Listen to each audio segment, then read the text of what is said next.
The grand ballroom of the Shilla Hotel buzzed with Seoul's elite as diamond-studded gowns swept across marble floors. Crystal chandeliers cast ethereal light over the charity gala, where Korea's wealthiest gathered to display their philanthropy and power.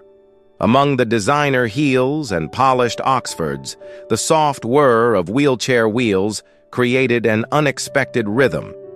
Yoon Min-ji navigated through the crowd with practiced grace, her emerald silk gown flowing elegantly despite her seated position. As CEO of Celestial Cosmetics, she commanded respect in boardrooms, but tonight felt different. Curious glances followed her movement, some filled with pity, others with barely concealed whispers about the accident that had changed everything 6 months ago. The wheelchair was temporary, her doctors assured her, but pride made each public appearance feel like walking through fire. She'd built her empire on perfection, on being untouchable and unreachable.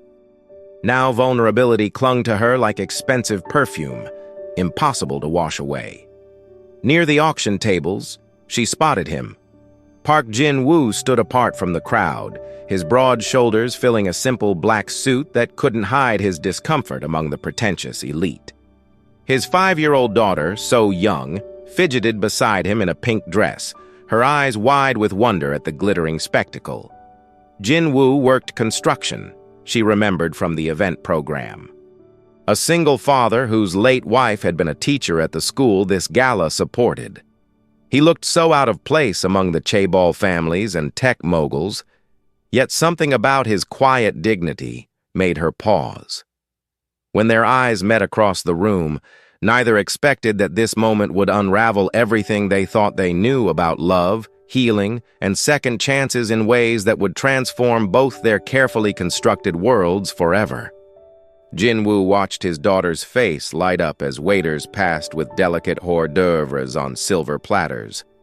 So Young had never seen such opulence, and her innocent amazement reminded him why he'd accepted this invitation, despite feeling like an imposter among Seoul's wealthy elite.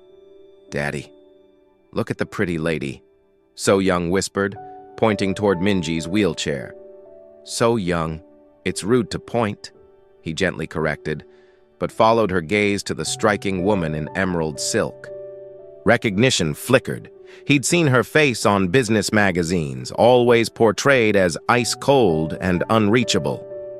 Min-ji approached their corner, drawn by the child's uninhibited curiosity rather than adult politeness. So Young's eyes held no pity, only genuine interest in the mechanical workings of the wheelchair. "Does it go fast?" So Young asked with 5-year-old directness. So Young. Jin-woo's face flushed crimson, but Min-ji surprised them both by laughing, a genuine sound that seemed rusty from disuse. "Faster than you might think," Min-ji replied, her usual corporate mask slipping. "Would you like to see?" She demonstrated the wheelchair's smooth acceleration, creating a small circle around the pair. So Young clapped with delight, while Jin-woo stood frozen between mortification and fascination. This wasn't the untouchable CEO from magazine covers, but a woman finding joy in a child's simple wonder. "I'm sorry, she's usually not so direct, honest." Min-ji's smile held warmth he hadn't expected. "It's refreshing, actually. I'm Yoon Min-ji. Park Jin-woo. This is So Young." The formal introduction felt strange given his daughter's informal ice-breaking, but Min-ji extended her hand anyway. When their fingers touched, both felt an unexpected jolt of connection that had nothing to do with static electricity and everything to do with two lonely souls recognizing something familiar in each other's carefully guarded eyes. The charity auction proceeded with typical extravagance as items commanded ridiculous prices from competitive bidders. Min-ji usually participated strategically, her donations carefully calculated for maximum tax benefit and public relations impact. Tonight felt different with Jin-woo and So Young nearby. A children's art set came up for bidding, watercolors, brushes, and premium paper that would nurture young creativity. Min-ji watched Jin-woo's face tighten as the price climbed beyond his reach. His calloused hands clenched slightly, the only sign of his disappointment. Without hesitation, Min-ji raised her paddle. 500,000 won, the auctioneer announced. Another bidder countered. Min-ji's paddle rose again. The price escalated quickly, drawing attention to their corner. Jin-woo looked uncomfortable with the spectacle, but So-young bounced excitedly beside him. Sold to bidder 73 for 1.2 million won. Min-ji accepted the winning receipt, then turned to Jin-woo with studied casualness.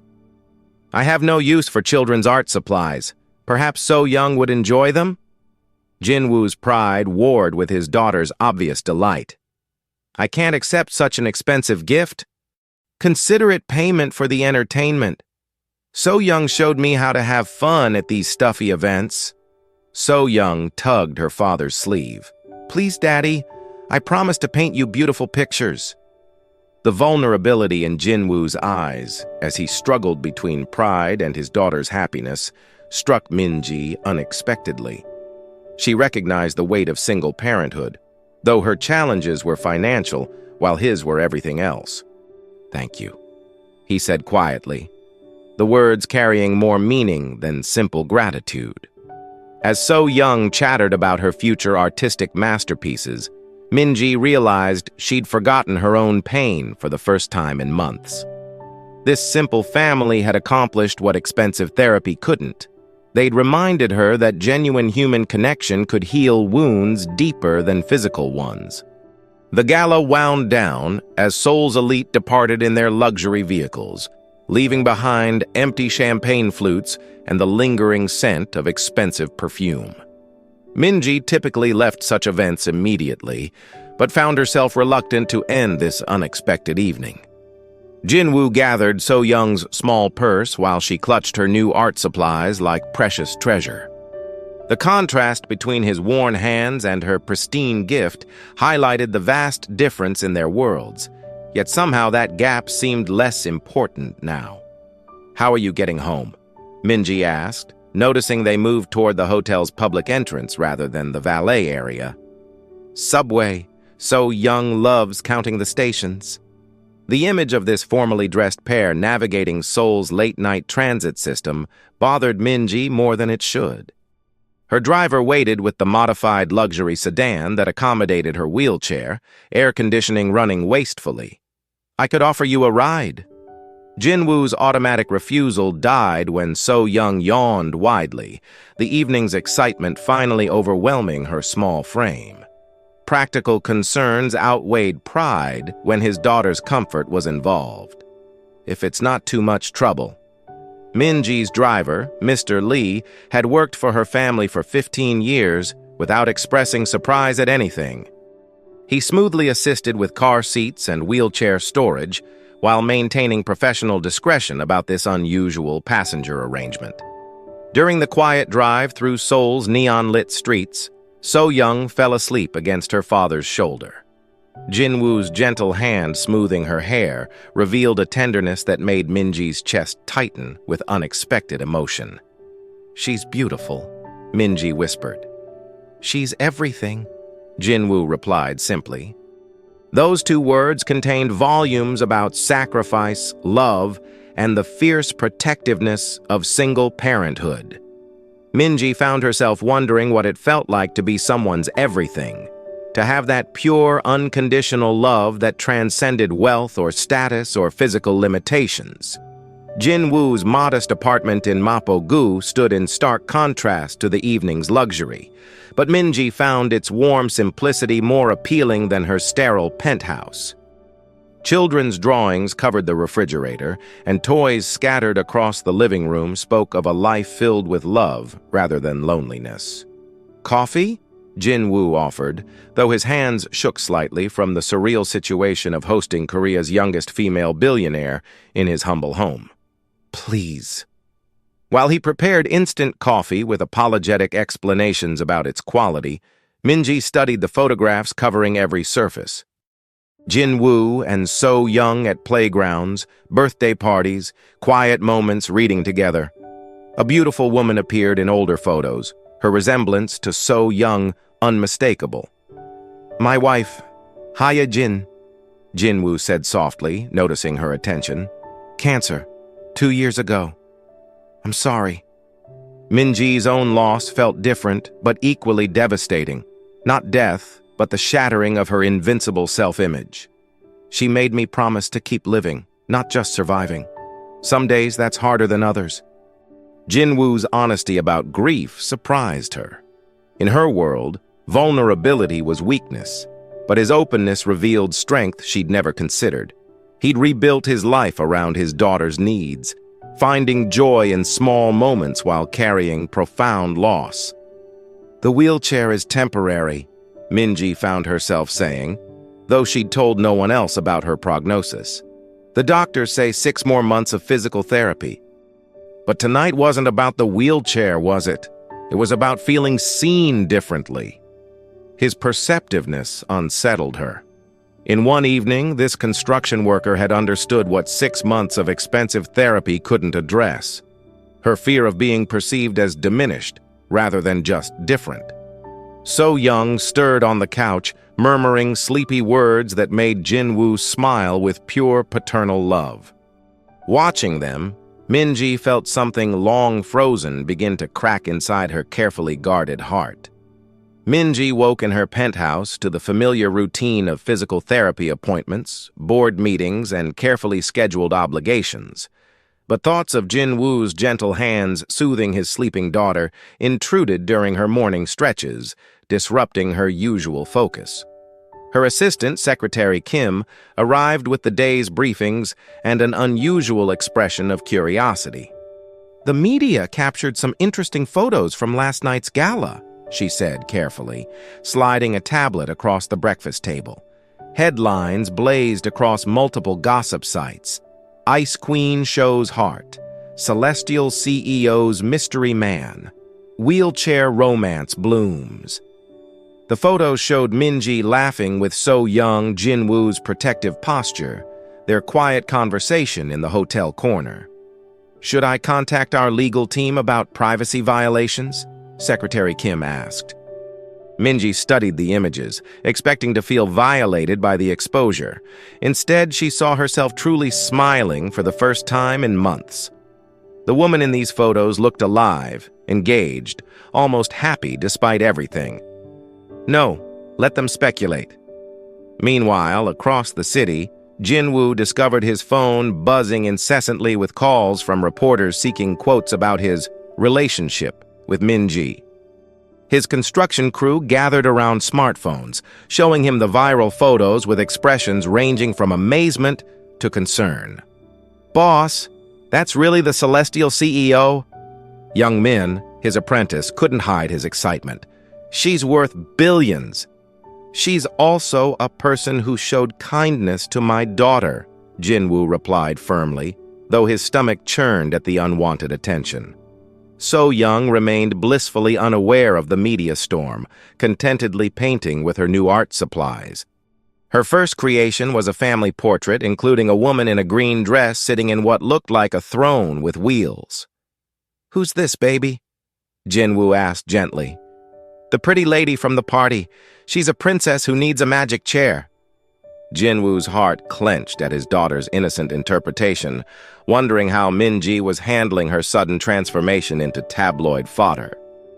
3 days of media speculation had transformed a simple act of kindness into Seoul's most discussed romance rumor.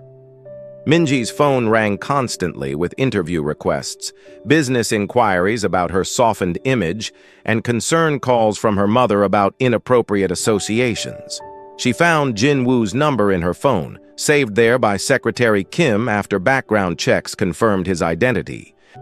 Her finger hovered over the call button for several minutes, uncertainty replacing her usual decisive nature.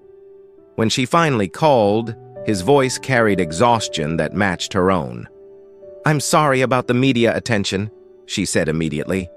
"This wasn't supposed to happen."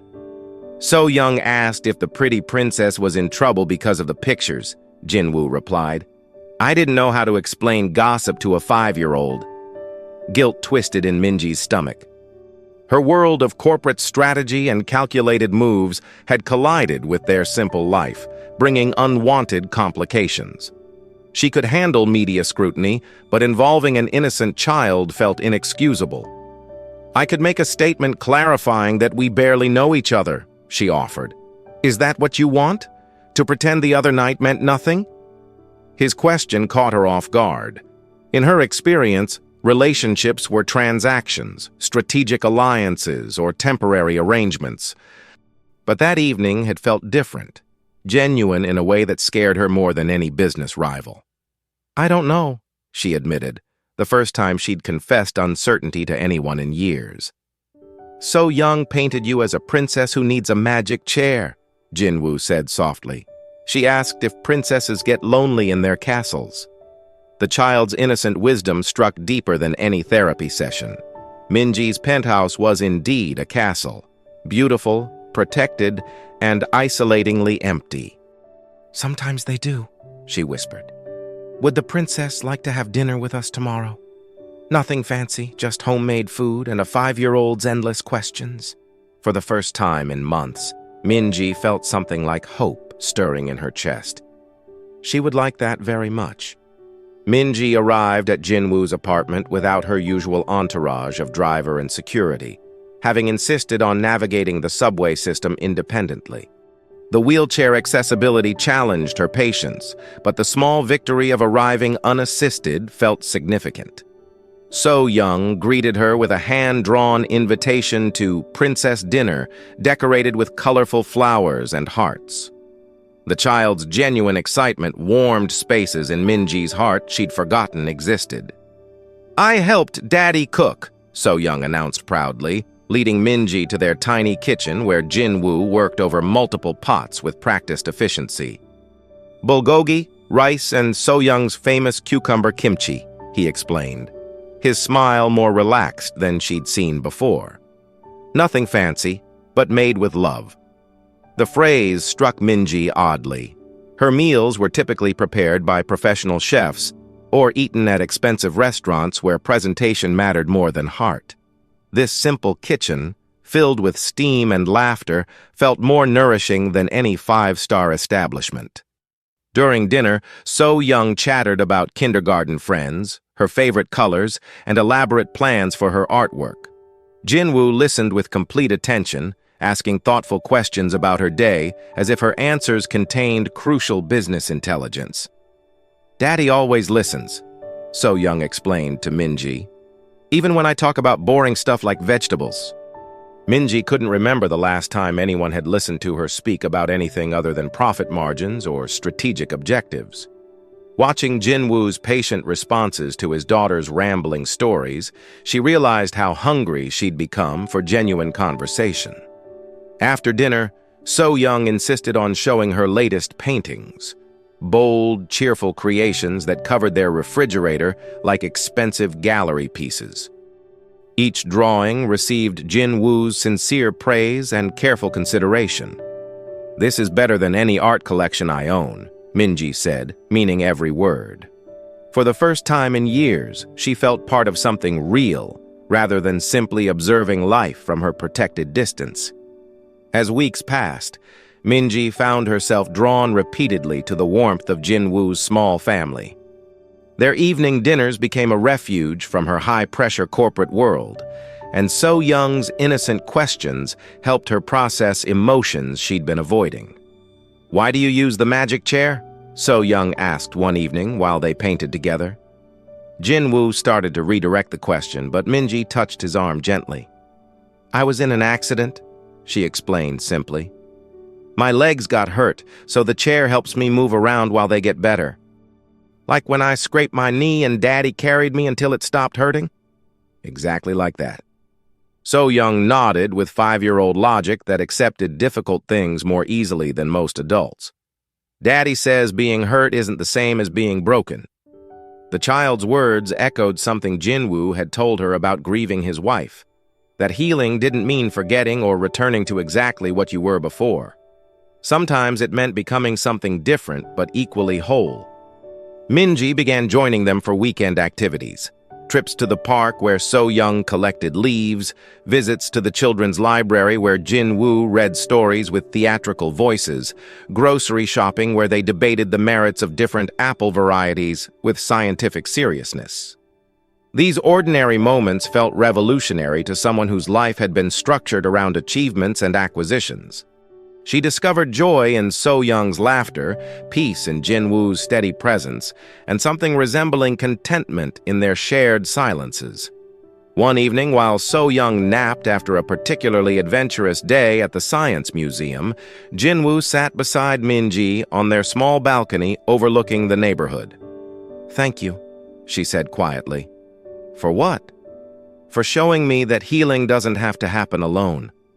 His hand covered hers, warm and solid and completely without expectation. For the first time since her accident, Min-ji felt genuinely safe. The corporate world noticed Min-ji's gradual transformation. Her famous Ice Queen demeanor thawed into something warmer, though no less effective. Board meetings that once felt like battlefields became collaborative discussions. Her assistant, Secretary Kim, remarked privately that Min-ji seemed lighter, as if a weight she'd carried for years was finally lifting. But it was Jin-woo who witnessed the most profound changes during their quiet evenings together. Min-ji began sharing stories from her childhood, the pressure of inheriting her father's empire at 25, the loneliness of being surrounded by people who wanted something from her, the exhaustion of maintaining perfection.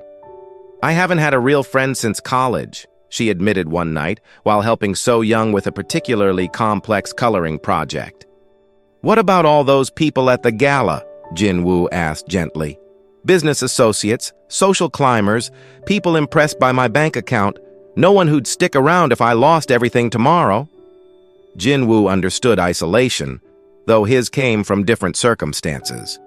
Single parenthood had narrowed his world to work and So-young's needs, leaving little room for adult companionship or personal desires. "Hye-jin used to say that real relationships are like good coffee," he shared. "They get better when they're not rushed." Min-ji smiled at the comparison, recognizing the wisdom in his late wife's words. Their connection had indeed developed slowly, built on shared dinners and comfortable silences rather than grand romantic gestures. So-young, oblivious to the adult's careful emotional navigation, had begun including Min-ji in her bedtime prayers alongside family members. The child's simple acceptance had become a bridge between two adults, learning to trust again. That night, as Min-ji prepared to leave, Jin-woo walked her to the building's entrance as usual. Under the soft glow of streetlights, their goodbye lingered longer than previous evenings. "Jin-woo," she began, then stopped, uncertain how to voice what she was feeling. He waited patiently, giving her space to find her words. "I think I'm falling in love with your daughter," she finally said. "Just my daughter?" he asked softly, his eyes holding a warmth that made her breath catch. The question hung between them in the quiet street, weighted with months of careful friendship and growing attraction. Min-ji felt her carefully constructed emotional barriers crumbling under Jin-woo's gentle gaze. "Not just your daughter," she whispered, the admission terrifying and liberating simultaneously.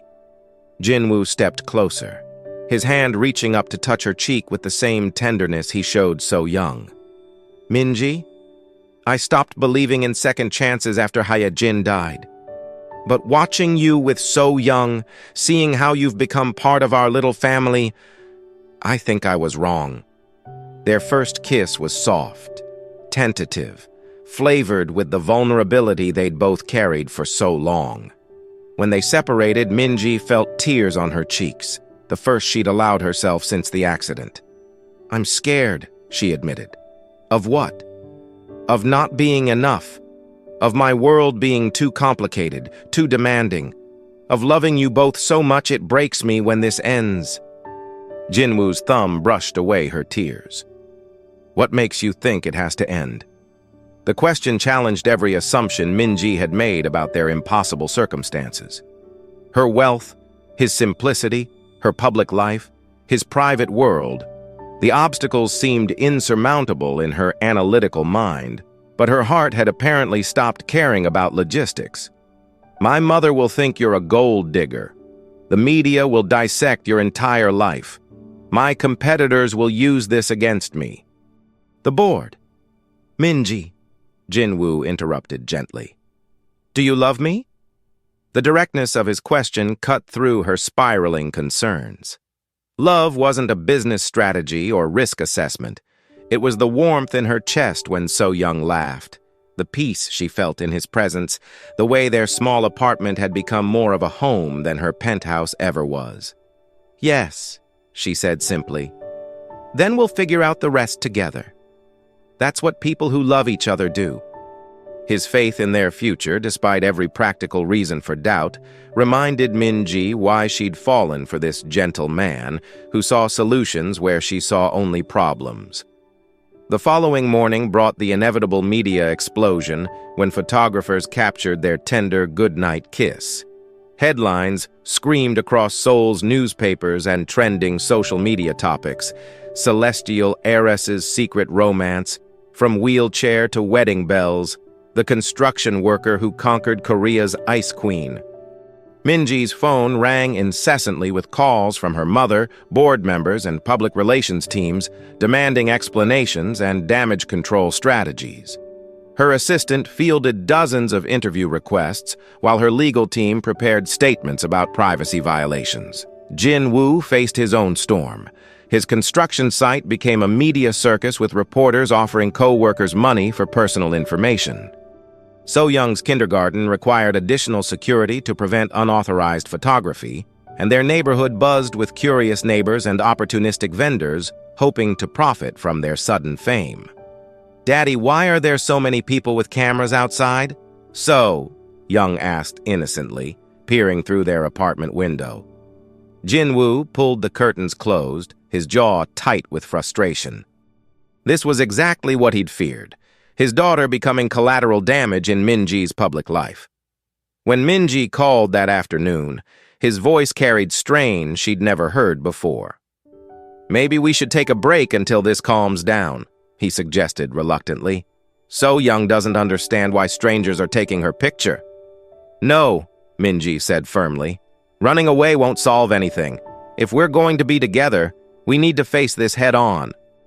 That evening, against her security team's advice, Min-ji arrived at Jin-woo's apartment building through the crowd of reporters and photographers. Camera flashes illuminated her determined expression as she navigated her wheelchair through the chaos.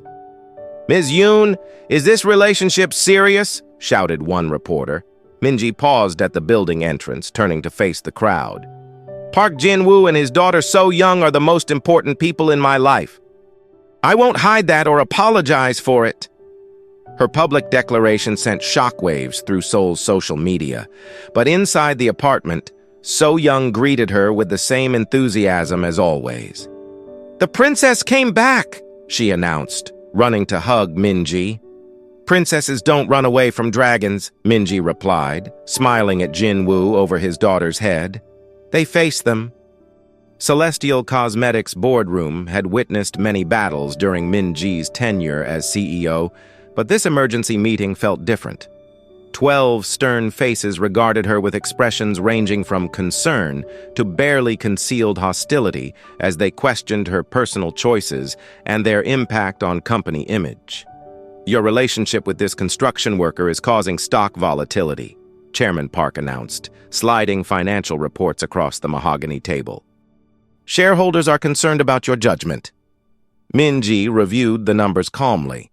A minor dip in stock price quickly recovered as public sentiment proved more supportive than anticipated. Her personal approval ratings had actually increased, with many praising her authenticity and relatability. The market has stabilized, she replied evenly.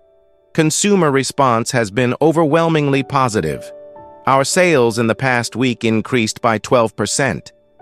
That's not the point, interjected Director Lee, her father's old friend who'd never quite accepted her leadership. This association cheapens our brand image. You're supposed to be aspirational, not accessible. The criticism stung because it echoed Min-ji's own fears. But months of Jin-woo's gentle influence had taught her that vulnerability could be strength rather than weakness. "Our brand represents transformation and empowerment," she said, standing slowly from her wheelchair, a movement that silenced the room. Her legs trembled but held steady, months of physical therapy finally paying off. "I've spent 6 months learning to walk again after my accident. I've discovered what real love looks like through Jin-woo and his daughter. If sharing that journey makes our brand more human, more relatable, then I consider that progress, not regression." The board members exchanged glances, recognizing the steel beneath her softer exterior. This wasn't the same woman who'd taken over the company through ruthless calculation. This version of Min-ji combined business acumen with emotional intelligence they hadn't seen before. "The decision is mine to make," she concluded.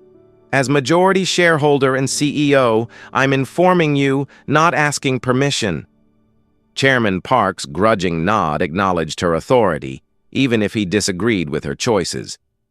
Min-ji had won this battle, but she knew larger challenges awaited. 6 months after the charity gala that changed everything, Min-ji stood at the altar of a small chapel overlooking Seoul's Han River. Instead of the elaborate society wedding her mother had envisioned, she'd chosen intimate simplicity, surrounded by people who truly mattered. So Young, radiant in a pink dress that matched the cherry blossoms outside, carefully carried a small pillow with their wedding rings. Her important job as ring-bearer had been practiced for weeks with adorable seriousness. Jin-woo waited at the altar in a simple navy suit, his eyes never leaving Min-ji's face as she walked slowly down the aisle. Each step without her wheelchair represented months of difficult recovery, but more importantly, it symbolized her journey toward trusting love again. Their vows were simple, honest, and deeply personal. Min-ji promised to love not just Jin-woo, but the daughter who'd taught her that family was created through choice and commitment, not just blood and circumstance. Jin-woo vowed to support her dreams while keeping her grounded in the simple joys that made life meaningful. "You may kiss the bride," the officiant announced. Their kiss was witnessed by tears from Min-ji's mother, who'd eventually accepted Jin-woo's genuine character, and cheers from his construction crew, who'd become unlikely allies in protecting their privacy. At the reception in Jin-woo's neighborhood restaurant, So Young gave a toast that brought everyone to tears. "Daddy says love makes families bigger, not smaller. Now I have a mommy who teaches me about being strong and pretty inside." Later, as they danced their first dance to a simple acoustic guitar, Min-ji marveled at the transformation in her life. The penthouse would be sold, replaced by a house with a garden where So Young could play. Celestial Cosmetics would continue thriving under her leadership, but with better work-life balance. "No regrets?" Jin-woo whispered as they swayed together. Min-ji looked across the room at So Young teaching her new grandmother a complicated clapping game, at friends from both their worlds mingling naturally, at the life they'd built together. "Only that I waited so long to find you both," she replied. The fairy tale hadn't ended with the wheelchair or begun with wealth. It had started with a child's innocent question and a man's gentle heart, proving that the most powerful transformations come not from what we achieve, but from who we choose to love.